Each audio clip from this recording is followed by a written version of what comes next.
Hey guys, welcome back to my channel. My name is Debbie. Please, if you haven't subscribed, I would encourage you and also advise you to subscribe to my channel, and don't forget to tap the notification bell such that if there is an update on this channel, you will be the first to be notified.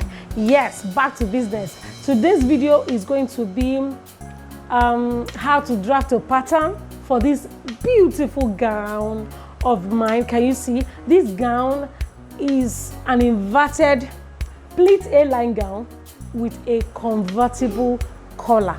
Now, what do I mean by a convertible collar? You can see my collar. This is what is called a convertible collar. A convertible collar means that it can appear in two forms. Number one, like this, and number two, if the zip or the button is opened, of course, it goes back to how it was before it was being fixed. And the reason is that the neckline curve was not considered. You understand, right? Now, if you want to learn how to do this, then let's get started.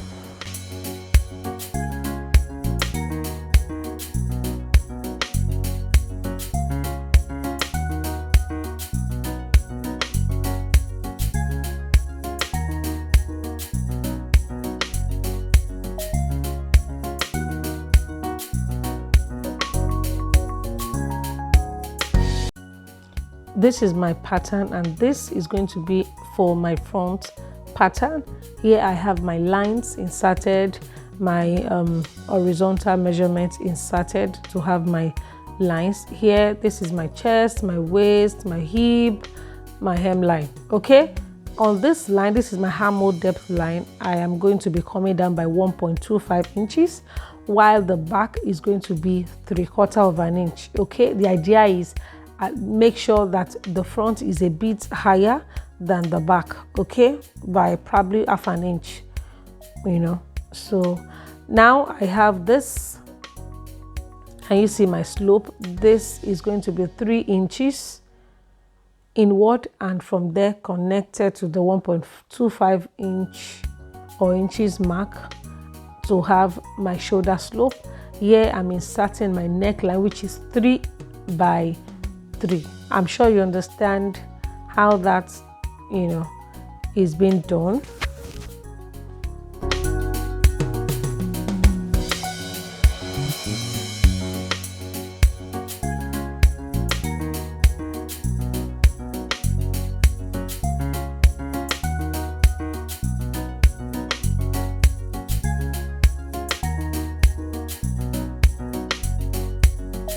So this is my neck line. On the chest line,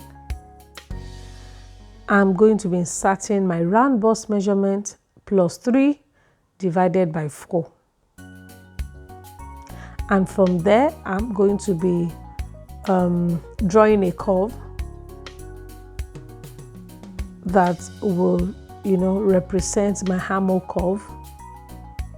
Okay, I'm sure you understand this. It's been done on the basic bodice pattern. So if you haven't learned how to achieve or draft this basic bodice pattern, please, I promise to drop the link in the description box. So here I have my armhole curve drawn already. So and from the shoulder down to my nipple point plus 2 inches. Okay, here I inserted shoulder to my nipple point plus 1 inch, but eventually I later added 2 inches to it.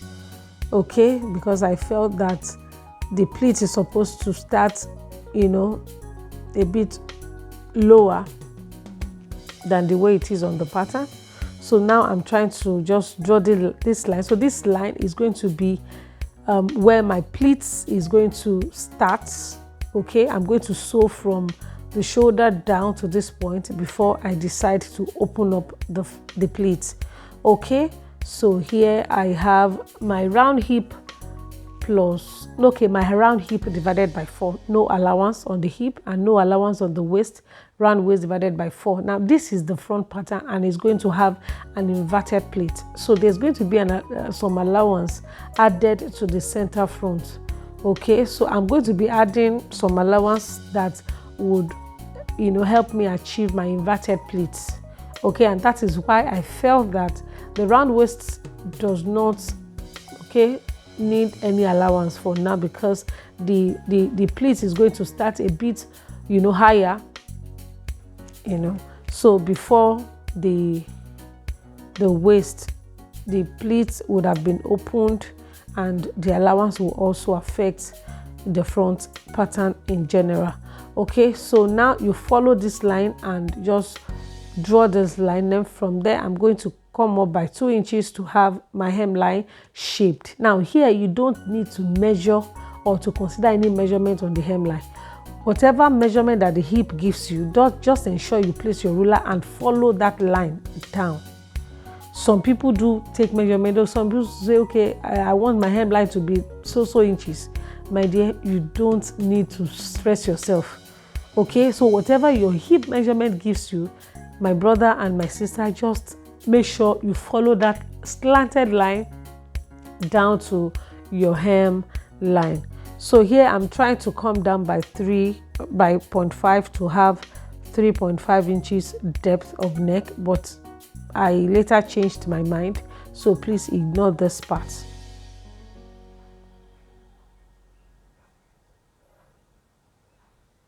Okay, so the next thing is to cut the pattern.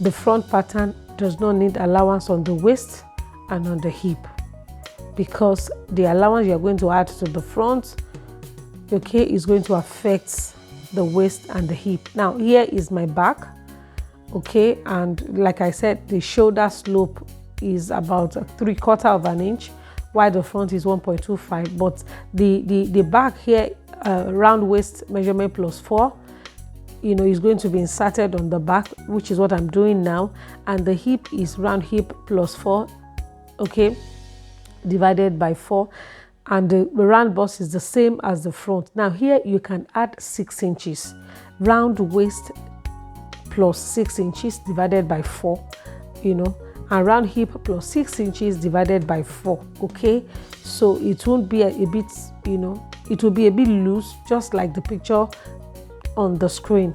Okay, and of course still going to have a lovely shape as well. Okay, so here I measure 2 inches upward from the hemline, and I'm shaping the hemline just the way I did on the front pattern. Can you see? And of course the zipper is going to be there as well. The zipper allowance is also considered on the back pattern, and the back pattern is 3 inches by 1 inch. Okay, the 1 inch is the depth of the neck for the back, and the 3 inches is the width. Okay, now to cut using my to cut the fabric using the front pattern, you can see that it's unfold and it's 3 inches before the center front. Okay, here I forgot to add seam allowance. You can see, in fact, it was really an issue for me when I discovered I didn't add seam allowance. So please ensure you don't forget your seam allowance. Very, very important. So this is my back pattern. Can you see? And you know, you cut it the same way. So when I discovered I didn't add seam allowance on the front, I skipped, you know, adding seam allowance on the back as well. Okay, but I thank God it still came out well. So here, this is my pattern, and now I used pin to just bring the, you know, the allowance together. Okay, so here, this is what I have opening the front piece wide. So I'm going to be using my pressing iron to press it down this way. I'm done pressing. Can you see? Though I, you know, inserted or used pin to just bring the pleats, the fabric together, and that's why it's looking this way. So now it's time for me to draw or to cut my neck. Okay, so it's very important that you note where your pleat is going to start from. So like I said, mine was indicated on the front and I'm going to be following that, though later on I decided to come down a bit more. Okay, so because I felt it would be fine, so you can decide that anyway. So right now I'm trying to cut out my neck. Okay, and ensure you add like 1/4 of an inch seam allowance to your neck or 1/2 an inch seam allowance. This is very, very important. So, and doing that, I have this. Can you see? So can you see that this pleat is taking the shape of the neck, and ensure you top stitch this part as well. Okay, here I'm trying to cut my pocket. This is how you cut your pocket. Just ensure you fold into 4 so that you have 2 fabric pieces to make each pocket.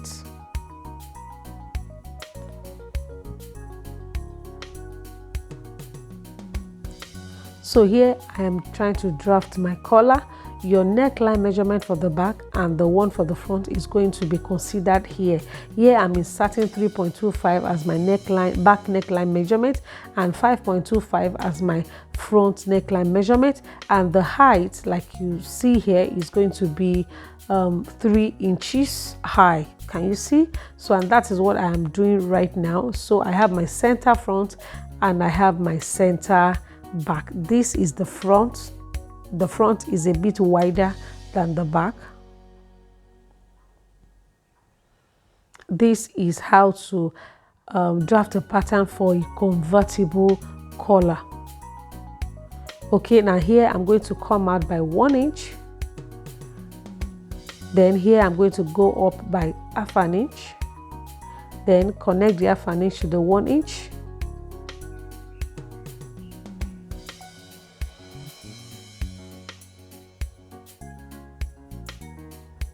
Then connect back. So this is just to have the center front well shaped. Okay, so and from here I'm going to use my curve ruler to connect back to the shoulder point. The shoulder point is in between the back and the front. Okay, so can you see what I have? So this is going to be placed on the bias. Can you see? And make sure that the center back is on the folded part. This is what I have, and here I've already structured with my hairstay, and this is how it's going to be. So this is my 2 collars for my neck. Okay, so this is what I have, and I want to also ensure that the color, this brown color, is outward and the Ankara, the African print, is down. Can you see? So all I want to do is to join this way. Now don't join everything together. Don't join the neckline edge. The neckline edge is where is going to be, is where that will be attached to the main neck. Okay, so here I have the zipper has been inserted, the shoulder has also been joined. So now this is the side. So I'm trying to join the side right now, and this will also affect the pocket. I'm sure you understand how to do this already. Okay, you can watch this my video on how, just the same way, you know, watch it, and of course you are going to get how I was able to make the pocket, how I was able to join the pocket and all of that. Okay, so this is what I have, and the side has been joined right now.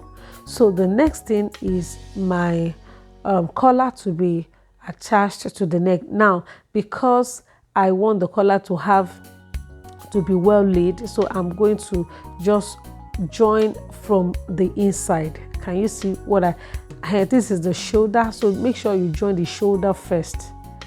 This shoulder from the wrong side. This shoulder is being attached right now to the wrong side of the main dress. So shoulder point to shoulder point before you now continue to attach to the rest of the neck. So right now I have attached and I have also sewn. Can you see what it looks like? So this is what I mean by convertible collar. Can you see that the zipper is not fixed and is not, you know, closed, and look at the way the shape of the collar looks.